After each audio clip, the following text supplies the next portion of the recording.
그렇고요. 잘 지내셨죠? 이제 8월의 마지막 일요일입니다. 여름도 다 끝났죠? 이제 가을 시작입니다. 이곳이 워낙 단풍으로 굉장히 유명한 곳이에요. 그런데 그 단풍은 그 해의 날씨에 달려있다고 합니다. 그런데 금년이 좀 일찍 더웠고 비가 많이 왔기 때문에 단풍이 예쁠 거라고 해요. 하지만 자연이 하는 일은 사람이 어떻게 할 수가 없습니다. 자연이 자기가 알아서 하는 거죠. 늘 드리는 말씀입니다.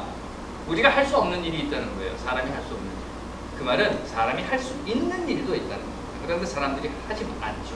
그러면서 뭐라고 이야기합니까? 난 저거 못해. 난 저거 못해. 이솝 우화에 보시면 그 이야기 있어요. 여우와 신포도.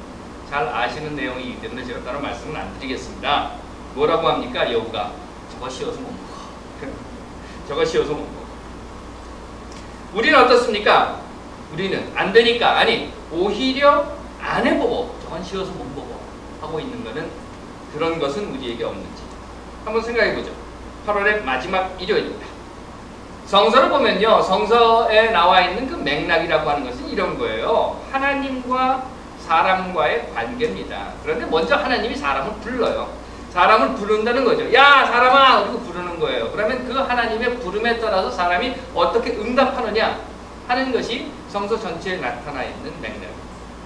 다시 말씀드리면요, 성서의 이야기는 하나님이 사람을 부름의 맥을 가지고 있는 것뿐만 아니라 성서의 전체 이야기는 하나님의 부름에 대해서 사람이 뭐라고 응답을 하느냐 하는 것이 전체에 흐르고 있는 성서의 맥인 것입니다. 그 뜻은요, 어떤 사람은 대답을 했고 어떤 사람은 대답을 하지 않았어요. 또 어떤 사람은 대답을 했는데 이런 대답을 했고 어떤 사람은 대답을 했는데 저런 대답을 했어요. 어떤 사람은 외면했고 어떤 사람은 숨어버렸어요. 한번 볼까요? 성서의 이야기. 첫 번째 하나님이 사람을 부르는 이야기가 창세기에 나옵니다. 하나님이 세상을 만드셨답니다. 하늘도 만들고 땅도 만들고 바다도 만들고 별도 만들고 달도 만들고 그랬다고 해요. 늘 제가 말씀드렸기 때문에 이건 전설이다. 거기에 대해서는 더 이상 이야기를 안 해도 될 것 같고, 여하튼 간에 하나님이 세상을 만들었답니다. 만들어 놓고 나서 그 사람에게 이렇게 이야기를 했다고 해요. 선악을 알게 하는 과일은 먹지 말라. 참 짓궂기도 하시지. 그런데 먹었죠. 당연히 먹지 말라고 하면 또 꼭 먹는단 말이죠. 그렇게 먹은 아담에게 첫 번째로 하나님이 그 아담이라고 하는 사람에게 부름을 시작합니다. 야 아담아 어디 있니? 그거였어요. 그러자 아담, 이 사람은요, 하나님의 첫 번째 부름에 대해서 이렇게 대답을 합니다. 숨었습니다. 나 숨었어요. 글쎄요, 아이들 데리고, 꼬마 아이들 데리고 그 숨바꼭질 놀이를 해보면 그러잖아요. 아이들 막 숨겨놓고 난 다음에 너 어디 있니? 그럼 나 여기 숨었어 그러잖아요. 그런 거예요. 지금 하나님이 아담에게 너 어디 있느냐 그러니까 나 숨었습니다 하고 이야기를 합니다. 그러면서 두려워서 숨었습니다 라고 얘기해요. 왜? 하나님이 하지 말라는 걸 했어요. 그래서 두렵습니다. 그래서 지금 숨어 있습니다. 하지만 이미 엎질러진 물이에요. 이미 다 먹었단 말이죠. 숨는다고 해결될 수 있을까? 아니, 해결될 수 있을 거라고 생각을 했을까요? 하지만 어찌되었든 간에 숨었습니다. 그리했어요. 참 안타까운 일이긴 하지만 하나님이 나를 볼 수 없도록. 근데 가리면 가려집니까? 여러분들은 어떻게 생각하세요? 하나님이 나를 볼 수 없도록 가린다고 하면 가려집니까? 숨으면 숨겨집니까? 예수가 이런 말을 했다고 해요. 숨은 것이 장차 드러나지 아니할 것이 없고 감추어진 것이 장차 알려지지 않고 나타나지 않을 것이 없느니라. 뭐 예수 이야기를 굳이 들지 않더라도 최근 들어서 대한민국에 있었던 청문회 여러분들 많이 알고 계시죠? 사실은요, 대한민국에서 이 인사청문회법이라고 하는 것이 만들어진 것이 2000년 6월입니다. 그러니까 김대중 정부 때 만든 거예요. 그 이전에 그런 게 없었죠. 당시 한나라당이 우겨서 이거 만든 겁니다. 인사청문회법이라고 하는 것을. 한나라 맞죠? 하도 이름이 바뀌어가지고 한나라, 그때 한나라 맞을 거예요. 그리고 와서 이제는 새누리죠. 새누리가 한다는 이야기가 인사청문회 이거 없애야 돼 막 이러고 있잖아요. 숨는다고 숨겨집니까? 가린다고 안 보입니까? 그건 아니죠. 사람 앞에서도 가린다고 해도 가려지지 않을 것이고 숨는다고 해도 숨겨지지 않을진데 하나님 앞에서 내가 숨으면 못 볼 거야. 하나님은 나 못 볼 거야. 그게 될까요? 두 번째 하나님이 사람을 부른 것은요, 가인을 향해서 부른 것이었어요. 가인과 아벨이 있었다고 합니다. 물론 이것도 전설입니다. 그런데 그 가인이라고 하는 형이 동생 아벨을 죽였다고 해요. 왜 죽였는지 뭐 여러 해석들이 있지만 저는 잘 모르겠습니다. 어쨌든 이건 상징적인 전설의 일부입니다. 그래서 가인인 형이 동생인 아벨을 죽이고 땅에 싹 묻어버렸어요. 그러자 하나님이 가인을 부릅니다. 그리고 이렇게 물어봅니다. 내 동생이 어디 있냐? 가인이 뭐라고 대답을 합니까? 아, 몰라요. 내가 동생을 지키는 자입니다. 그것이 가인의 대답이었어요. 김기춘에게 물어봤답니다. 박근혜가 세월호 참사하던 그때에 어디에 있었느냐? 김기춘의 대답이었습니다. 모릅니다. 내가 박근혜의 일거수일투족을 지키는 자입니까? 다시 가인으로 돌아가 볼까요? 내 동생이 어디 있느냐? 그러자 가인이 대답을 하는 거예요. 몰라요. 내가 동생을 지키는 그런 사람입니까? 왜 내게 물어봅니까? 하지만 여러분들 아시죠? 가인은 아벨이 어디 있는지 알고 있어요. 왜? 자기가 죽여서 땅에 묻었고 저기다 묻었다. 그래서 가인은 이미 알고 있는 거예요. 아벨을 내가 죽여서 내가 저기다 묻었다라고. 그런데 뭐라고 해요? 몰라요. 숨기는 겁니다. 숨는 겁니다. 가리는 거예요. 내가 모른다고 하면 모를 거야. 내가 모른다고 시침이 뚝 되는데 하나님이 뭐 알겠어? 그냥 모른다고 하죠. 이런 거였거든요. 하나님의 음성에 대답한 사람은요, 이 처음 두 번째 아담과 가인의 대답으로서 여러분들과 이미 말씀드린 것처럼 모른다고 하는 것이었어요. 모르쇠로 일관을 하는 겁니다. 하지만 그런다고 하나님이 모르나요? 그렇게 하면 하나님이 모를 거야 라고 생각을 했지만 그렇지는 않았었죠. 시간이 지납니다. 성서의 역사가 이렇게 지난 후에 이번에는 하나님이 모세를 불러요. 모세에 대해서는 제가 여러분께 여러 번 말씀드렸으니까 더 자세히 말씀드리지 않겠고, 다만 모세가 이집트로부터 탈출해서 광야에서 40년을 살았던 그 어느 순간에 하나님이 모세를 불러서 이렇게 이야기를 합니다. 너 다시 이집트로 가라. 이집트에서부터 도망쳐왔어요. 이집트에서 잡혀 죽을까봐 지금 도망쳐서 40년 동안 광야에서 살았어요. 그런 모세에게 하나님이 하시는 이야기가 너 다시 이집트로 돌아가라. 내 백성들이 거기 있는데 네가 가서 내 백성들을 해방시켜야 되겠어. 네가 가야 되겠어. 하고 이야기를 합니다. 거기에 모세의 대답은 이거였죠. 난 못해. 난 그런 거 절대 할 수 없어. 시간이 또 지나서 이번엔 하나님께서 이사야를 부릅니다. 그런데 이사야를 직접 부른 것이 아니라 이 하나님께서 탄식을 하신 거예요. 내가 이 백성들, 이 죽어가는 백성들, 이 민족들을 위해서 누군가 보내 그들을 살려야 할 텐데 누구를 보냈으면 좋을까? 하고 혼자 탄식을 합니다. 그래서 이사야가 그 소리를 듣고 있다가 갑자기 벌떡 일어나서 이렇게 내가 여기 있습니다. 나를 보내주소서. 엘리야가 도망을 칩니다. 아합의 왕인 이세벨이요 죽이겠다고 덤벼드는 거예요. 그래서 광야로 도망을 갑니다. 광야로 도망을 가다가 로뎀 나무라고 하는데 그게 뭔지는 모르겠어요. 하여튼 허허벌 판 광야에 나무 한 그루가 이렇게 서 있었답니다. 그리고 그 나무가 이렇게 그늘을 지고 있었다고 해요. 그러자 그 나무 그늘에 쓰러졌습니다. 그리고 이렇게 이야기합니다. 난 이제 여기서 그냥 죽는 게 나아요. 더 이상 도망갈 기운도 없고 더 이상 뭐 하나님의 말씀이라고 외칠 기운도 없습니다. 여기서 그냥 죽게 되버렸어요. 그래서 하나님이 그에게 빵 한 조각과 물 한 병을 주었다고 합니다. 그리고 나서 일어나 엉덩이 쳐가지고 다시 보내는 거예요. 어디까지? 호렙산까지.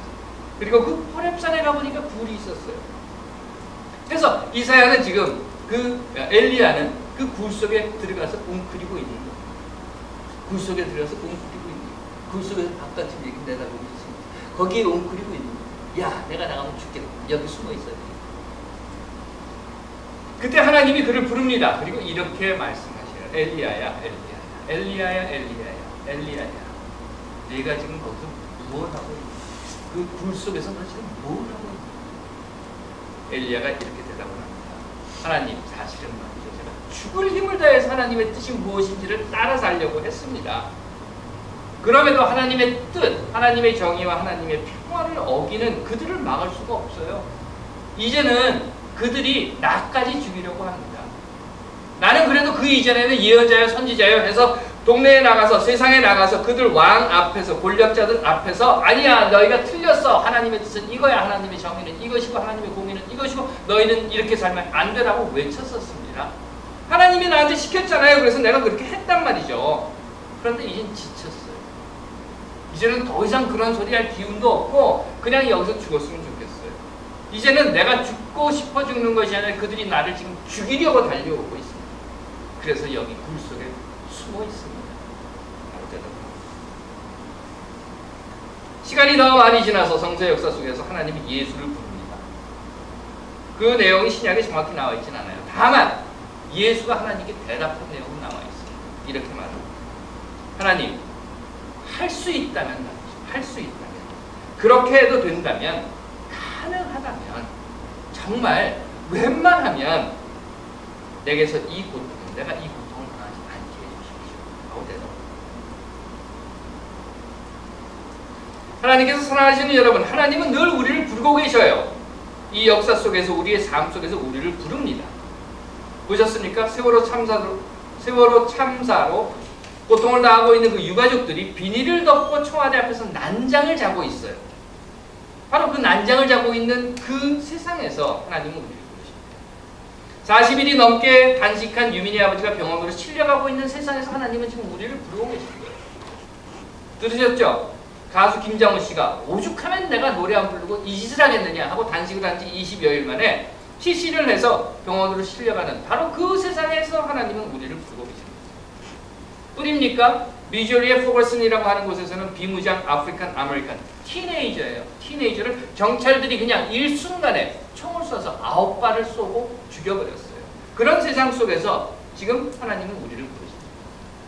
에볼라 바이러스 벌써 사망자 수가 2,000명을 넘어섰다고 하는 그 세상에서 하나님은 우리를 부르시고 기초연금 노인 기초연금 줬다 뺏었다 하는 그 사회 속에서 하나님은 우리를 부르고 있습니다. 뿐인가요? 매일 평균같이 40여 명씩 자살을 하는 대한민국에서 하나님은 이 우울하고 아픈 역사 속에서 우리를 부르고 계십니다. 그리고 이렇게 말씀하셔요. 어디 있냐? 너희는 지금 어디 있느냐? 너는 지금 어디에 있느냐? 내가 지금 거기서 무엇을 하고 있느냐? 하고 부르시는 겁니다. 참담하고 두려운 세상입니다. 맞습니다. 알고 있습니다. 그렇기 때문에 어떤 사람은 이 참담하고 두려운 세상에서 나 몰라요? 나 안 보이죠? 나 여기 없어요? 나 못해요? 피할 수 있으면 나를 또는 도망치려고 하는 사람들도 있습니다. 하지만 그렇다 하더라도 우리가 살아가는 것은 이 인류의 역사 속에서 살아 숨쉬며 함께 고통당하며 어제보다 더 나은 오늘, 또 오늘보다 더 나은 내일을 위해서 하나님이 우리와 함께 고통당하고 있다는 것을 믿기 때문에 그렇습니다. 그렇기 때문에 비록 오늘 힘들고 참담하다 하더라도 오늘 우리가 해야 할 일을 오늘 우리가 내일의 사람이 사람답게 살 수 있는 세상을 만들기 위해서 하나님께서 우리를 부르시는 그 음성에 응답해야 합니다. 하나님께서 사랑하시는 여러분, 앞에서 말씀드린 것처럼 참으로 참담하고 두려운 세상 속에 우리는 살고 있습니다. 하지만 포기하지 맙시다. 그것이 하나님의 부름이든 아니 신앙, 하나님, 기독교, 종교 다 떠나봅시다. 우리가 지금까지 살아왔던, 우리가 보아왔던, 우리가 배워왔던, 그리고 앞으로 우리의 다음 세대들이 살아갈 그 역사 속에서의 부름이라고 하면, 우리를 향한 외침이라고 하면 결코 두려워해서는 안 될 것입니다. 우리가 해야 할 일을 합시다. 우리에게는 오늘보다 더 아름다운 내일을 만들어야 할 책임이 있습니다. 오늘보다 더 사람이 사람답게 살 수 있는 세상을 만들어라 라고 부르는 역사의 외침이 있는 것입니다. 하나님께서 사랑하시는 여러분들은 그 부름에 무엇이라고 대답하시겠습니까? 여러분들의 각자의 삶에서 여러분들의 삶의 모습, 저는 여러분들 보고 누구나 다 모두 어디 길거리에 나가서 단식을 하라고 말씀드리고 싶지는 않습니다. 여러분 모두가 다 화염병을 들고 뛰어나가자라고 이야기하고 싶지는 않습니다. 여러분 모두가 투사가 되어야 된다라고 이야기하고 싶지는 않습니다. 하지만 여러분들의 각자의 삶에서 여러분들이 삶이 있을 것입니다. 저는 기독교 목사로서 하나님의 부름에 나는 어떻게 응답할까 하고 고민하는 것처럼 여기에 저와 다른 종교를 갖고 계신 분들이라면 저는 여러분들에게 이렇게 말씀하셨습니다. 이 역사의 불을 여러분들 어떻게 응답하시겠습니까? 여러분들의 각자의 삶에서 그 부름에 응답하시는 여러분들이 되시기를 간절히 빕니다. 기도하겠습니다. 하나님, 우리를 부르는 당신의 소리, 또 역사의 소리를 외면하지 않게 하옵소서. 아멘.